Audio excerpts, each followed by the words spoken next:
Dès les débuts de la civilisation égyptienne, une des épithètes les plus employées au sujet de Seth est « fils de Nout ». Utilisée sans aucune autre précision, elle est connue pour être le synonyme de Seth. Les textes n'évoquent toutefois pas d'amour ou de tendre attachement entre la mère et le fils.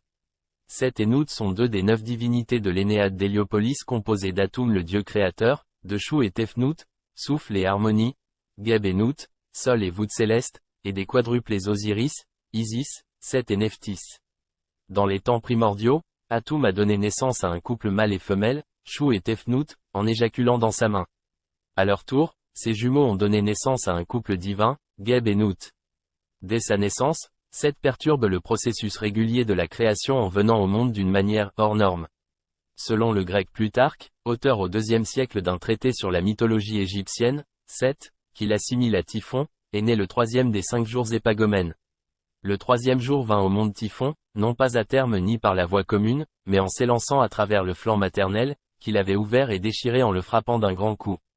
Plutarque, extrait de Isis et Osiris, traduction de Mario Meunier. L'affirmation du grec Plutarque semble s'appuyer sur une très ancienne tradition égyptienne. Dès le XIVe siècle, dans les textes des pyramides, le mot Messie, naissance, être né, est évité quant à l'apparition de Seth.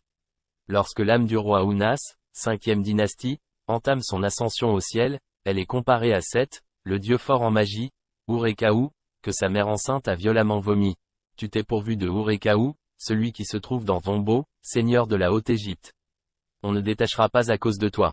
On ne sentira pas mauvais à cause de toi.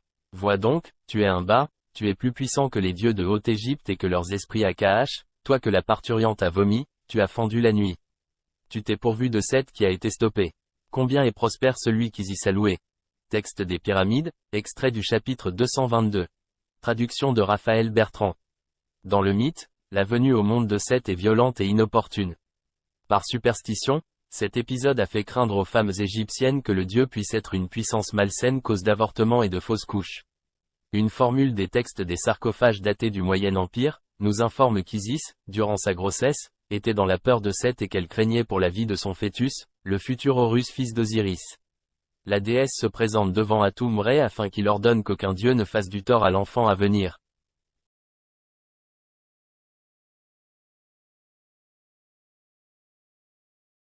Je suis Isis, plus bienheureuse et vénérable que les dieux. Le dieu qui est à l'intérieur de ce ventre qui est mien, c'est la semence d'Osiris. Réatum dit alors, que tu sois enceinte signifie que tu caches au dieu que tu mets au monde, que tu es enceinte et que c'est la semence d'Osiris. Que ne vienne pas cet antagoniste qui a tué son père pour briser l'œuf pendant sa jeunesse. Que le grand hôte monte la garde contre lui. Obéissez à cela Dieu. Dit Isis, puisque Réatum le maître du château des Voraces a parlé, et qu'il a ordonné pour moi qu'on protège mon fils à l'intérieur de mon ventre. Texte des sarcophages, extrait du chapitre 148 traduction de Claude Carrier.